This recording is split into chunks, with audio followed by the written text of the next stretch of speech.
चलिए बच्चों, सुनते हैं कहानी होशियार बच्चे और ऊंट। एक समय की बात है, एक गांव में 4 भाई रहते थे। चारों भाई बहुत होशियार थे। उनकी उम्र 15 से 20 वर्ष के बीच थी।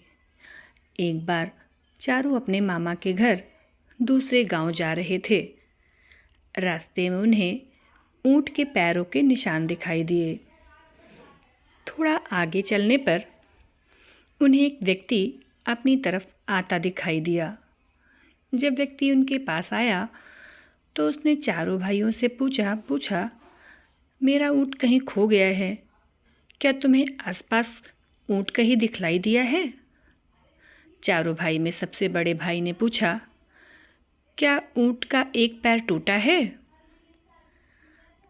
तभी दूसरा भाई बोला, क्या ऊँट की पूँछ कटी हुई है? फिर तीसरा भाई बोला, क्या ऊँट एक आँख से काना है? फिर चौथा भाई बोला, और उसके ऊपर गेहूं रखे हुए हैं। बच्चों की बात सुनकर ऊँट के मालिक को लगा कि अवश्य ही इन बच्चों ने उसके ऊँट को देखा है, और उसने झट से बच्चों से पूछा, बच्चों बतलाओ मेरा ऊँट कहाँ है? तभी चारों ने उत्तर दिया, हमने ऊँट नहीं देखा। बच्चों की बात सुनकर ऊँट का मालिक बोला, अगर तुमने ऊँट नहीं देखा है तो तुम्हें कैसे मालूम कि ऊँट लंगड़ा, काना, पूँछ कटी हुई और उसके ऊपर अनाज रखा हुआ है? फिर भी चारों भाई यही बोलते रहे कि हमने तुम्हारा ऊँट नहीं देखा। ऊँट के मालिक को चारों भाइयों पर शक हुआ कि इन्हीं ने ऊँट चुराया है। ऊँट का मालिक चारों भाइयों की शिकायत लेकर राजा के पास पहुंचा और राजा से शिकायत करते हुए बोला, महाराज, मेरा ऊँट कहीं गुम हो गया है और इन चारों भाइयों ने मेरे ऊँट का हुलिया बतलाया है, किंतु कहते हैं कि हमने तुम्हारा ऊँट नहीं देखा। मुझे शक है कि इन चारों ने ही मेरा ऊँट चुराया है। राजा ने चारों भाइयों से पूछा कि जब तुमने ऊँट देखा ही नहीं तो तुम्हें ऊँट का हुलिया कैसे मालूम है? तभी सबसे बड़ा भाई बोला, महाराज, हम जहाँ से जा रहे थे उस रास्ते पर ऊँट के पैरों के निशान थे। एक पैर के निशान कुछ उभरे हुए थे, बाकी 3 पैरों के निशान गहरे थे। इसका मतलब है कि ऊँट का एक पैर टूटा हुआ था, जिसके कारण उसके उभरे हुए निशान बन रहे थे।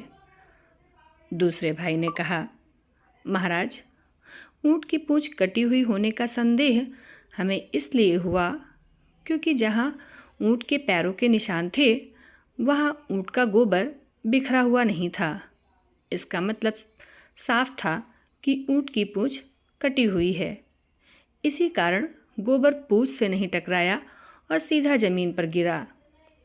फिर राजा ने तीसरे भाई से पूछा तो उसने कहा, महाराज, ऊँट जहाँ से जा रहा था वहाँ एक तरफ की घास तो ऊँट ने खाई थी, जिसके कारण वहाँ घास नहीं थी, और जिस तरफ ऊँट की आँख खराब थी वहाँ उसे दिखाई नहीं दे रहा होगा, इसलिए उस तरफ ऊँट ने घास नहीं खाई थी और वहाँ की घास हरी थी।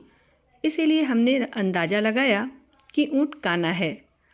फिर चौथा भाई बोला, महाराज, जिस रास्ते से ऊँट जा रहा था उस रास्ते पर गेहूं के दाने बिखरे हुए थे, इसलिए मैंने कहा कि ऊँट के ऊपर अनाज रखा हुआ है, किंतु हमने इनका ऊँट नहीं देखा था।